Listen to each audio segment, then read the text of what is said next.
O Senhor esteja convosco.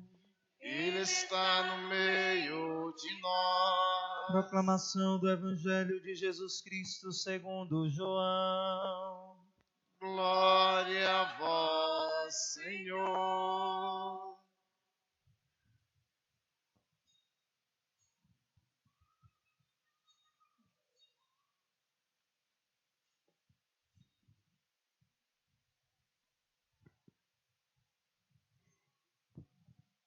Naquele tempo, Jesus ergueu os olhos para o céu e rezou, dizendo: Pai Santo, guarda-os em teu nome, o nome que me deste, para que eles sejam um, assim como nós somos um.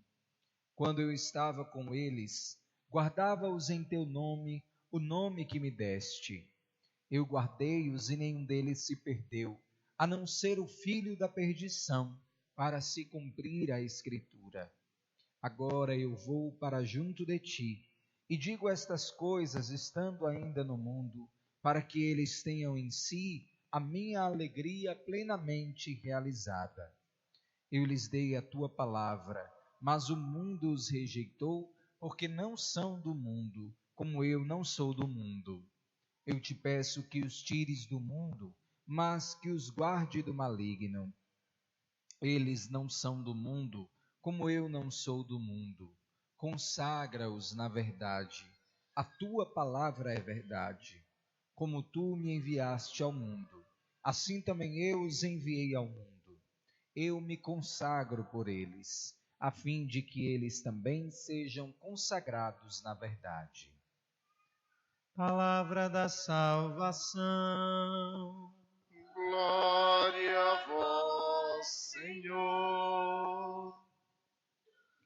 Reverendíssimas irmãs religiosas, missionárias da caridade, a quem saúdo nesta noite com toda a alegria, bem como aos membros do Concílio de Cristandade, esse movimento que nos ajuda a encontrar Jesus. Acolho com toda a alegria todos os irmãos e irmãs das nossas comunidades, da paróquia de Santo Antônio e todos aqueles que ao longo destes dias têm se reunido nesta igreja de São José Operário, tão carinhosamente chamada de Igreja do Divino, para celebrar a pessoa do Espírito de Deus. Hoje nós encontramos na palavra do Senhor, no Evangelho de São João, uma realidade muito importante e poderíamos até dizer que Jesus divide esta realidade em duas categorias. A primeira, Jesus fala sobre aqueles que são do mundo, que estão no mundo e que permanecem no mundo.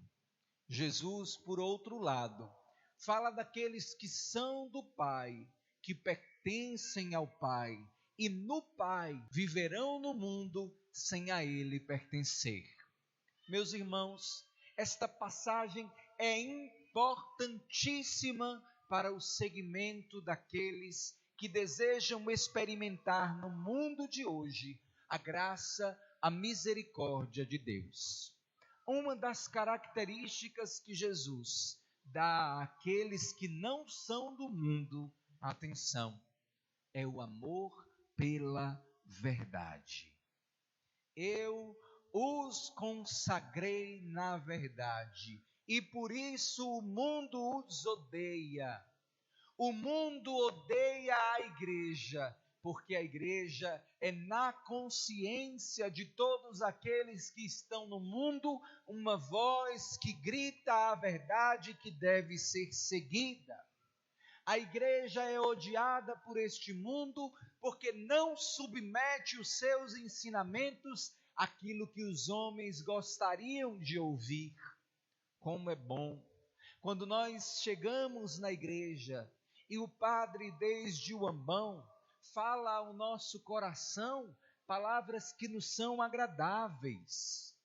Como é bom quando nós vamos à igreja e saímos dali sentindo-nos confortados pelas palavras que nos foram dirigidas, porque o padre disse que Jesus nos curaria da doença, o que é verdade.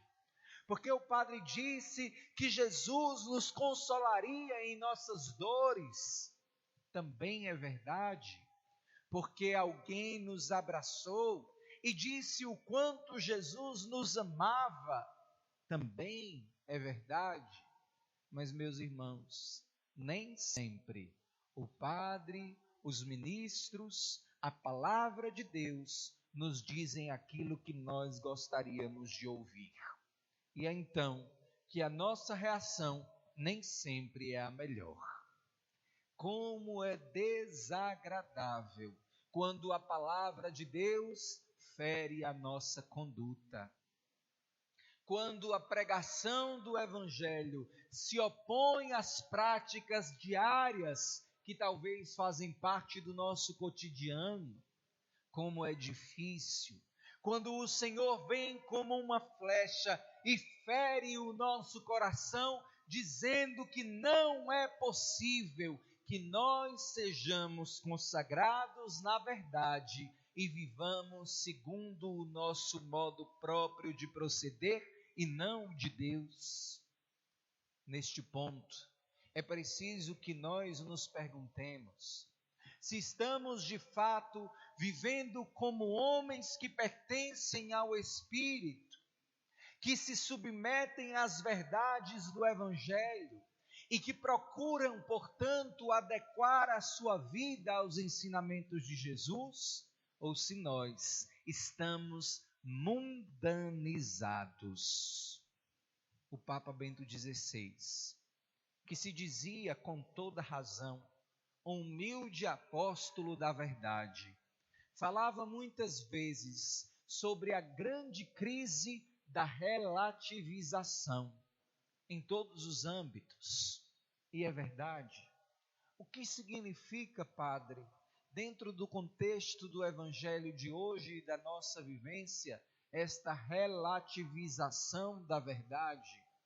Meus irmãos, traduzindo em palavras simples, nada mais é do que aquele nosso bom e velho termo: depende. Padre, isto é pecado? Depende. Padre, eu estou vivendo nessas condições com a minha namorada, com o meu namorado, com a minha esposa, com o meu esposo. Ah, mas nos dias de hoje é assim mesmo. Ah, nos dias de hoje não tem mais como viver isso. Como pode a igreja nos dias de hoje pedir aos jovens que só tenham relações depois do casamento? A gente tem que evoluir a nossa mentalidade. Depende. Como pode nos dias de hoje a igreja se dirigir aos casais para dizer que não se deve usar métodos contraceptivos artificiais que fecham o casal à vida? Ah, depende. Nos dias de hoje.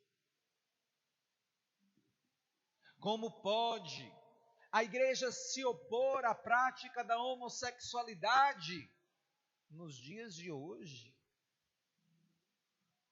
Como pode, meus irmãos e minhas irmãs, a igreja continuar a dizer que faltar à missa dominical é pecado mortal? Depende.